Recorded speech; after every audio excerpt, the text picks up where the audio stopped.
কোনো মানুষ কখন জব পাবে এবং তার জবে কখন প্রমোশন হবে সেটাও কিন্তু 100% বলা যায় জন্মছক দেখে।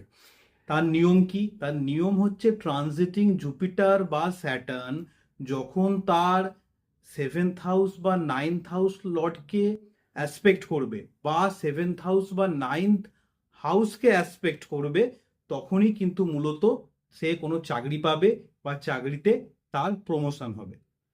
এছাড়াও আরেকটাও কন্ডিশন আছে, যদি ট্রানজিটিং রাহু বা স্যাটার্ন তার জন্মছকে যেখানে রবি বসে রয়েছে তাকে অ্যাসপেক্ট করে, তাহলেও কিন্তু সে জব প্রমোশন পাবে। কিন্তু এখানে একটা শর্ত রয়েছে, যদি তার জন্মছকে রবি দুর্বল হয়, অ্যাফ্লিক্টেড হয়, তাহলে কিন্তু যখন ট্রানজিটিং রাহু বা স্যাটার্ন অ্যাসপেক্ট করবে রবিকে, তখন কিন্তু তার প্রমোশন না হয়ে ডিমোশন হবে।